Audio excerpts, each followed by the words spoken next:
Chapter 1. It was a December afternoon, and Molly was writing Christmas cards to her friends. To Katie, Happy Christmas, love Molly. To Francisca, Happy Christmas, love Molly. To Chloe, Happy Christmas, love Molly. Do you want a mince pie? Molly, Gran and I made them while you were at school. And they are still warm. Molly looked up at the sound of her mom's voice. Yes, please, she said, unable to resist the tantalizing smell of spicy fruit and pastry that was wafting through from the kitchen. She sat up as her mom passed her a bowl filled with two mince pies and cream, and dug a spoon in hungrily. She said at the first mouthful. Now she felt really Christmassy. She and her parents had decorated the house last night with sprays of holly and strings of red and gold sparkly tinsel, and it looked too pretty. At school, they had been practicing the Christmas play every day and had made all sorts of glitter covered pictures and gifts to take home at the end of term. Molly always loved this time of year, and the parties and carol concerts and the fun things she had been doing at school made it feel extra special. Her eye fell on the pile of Christmas cards on the floor. That made her feel happy too, that she had so many friends to give cards to now. Molly's family had moved to Horseshoe Bay back in the summer, and at first she had missed her friends from her old school and had been rather lonely. Now she was much settled in her new school and was enjoying getting to know the girls in her class.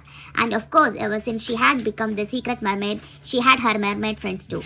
And the time she had spent with them had been the most wonderful and exciting experiences of her life. Gran made her way slowly into the living room, just then leaning on her stick and put the television on before sinking into the sofa.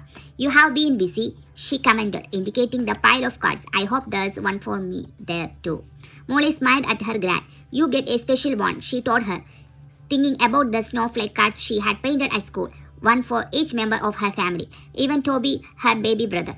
Gran deserved an especially nice present, Molly thought to herself. After all, it had been Gran who had given Molly her best gift ever, the magic shell necklace that took her into the mermaid world of the undersea kingdom, where Molly had had so many amazing adventures.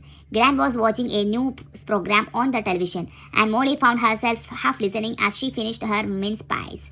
Delicious. And went back to writing cards. Dear Tess, Happy Christmas, love. But then her attention was caught by something the news reporter said, and Molly's pen almost skidded off the paper as she looked up at the screen. At this time of year, here on the coast of Mexico, you can usually see hundreds of gray whales arriving from their feeding grounds of Alaska as part of their annual migration. The reporter was saying he was standing on a deserted beach, gesturing at the empty blue sea behind him. The whales migrate from the cooler waters where they feed in the summer months to warmer waters, such as this part of the ocean in winter months, to give birth to their young. But this year their migration pattern seems to have changed, he went on, sounding concerned. There's no sign of any whales here yet, and we have had similar reports from other migration hotspots around the world. He frowned into the camera, holding his hands wide. The question is, where are all the whales, and what does this mean for their future? An icy chilly went down Molly's back as she watched some odd footage of whales joyfully leaping high out of the water, or breaching as she had learned it was called. She knew what had happened to the whales, of course. They had been captured by Carlotta, a bad mermaid who called herself the Dark Queen. Carlotta had not only imprisoned all the whales of the oceans, but she had captured the dolphins, seahorses, turtles, penguins, and octopuses too. Molly had been helping the animal keeper mermaids track them down and set them free, but they still had been able to find the whales and octopuses. And now that the rest of the world had noticed the whales had vanished, surely it wouldn't be long before people started looking into their disappearance a little closer and asking questions. Molly shivered at the thought. She knew she had to keep the mermaid's existence a secret. Nobody must be allowed to find out about them. She knew too that she had to help her mermaid friends find the missing whales and octopuses as soon as possible. Everything all right, my love?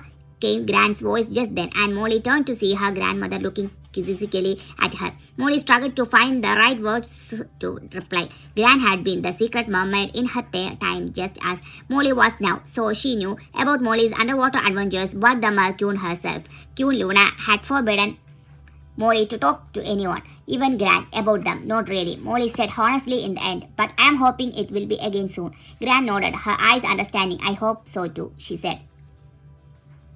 The night when Molly had said goodnight to her parents and Gran and was tucked up in bed, she glanced over at the magical mermaid shell lying on her bedside table, and she had a prickling feeling of trepidation. She loved her mermaid adventures, but the last one, when she had helped a mermaid called Shanti find and rescue the missing turtles, had been very scary. Each time Molly and the mermaids had found the imprisoned animals, they had been attacked by a variety of monsters left there by the Dark Queen to guard the creatures.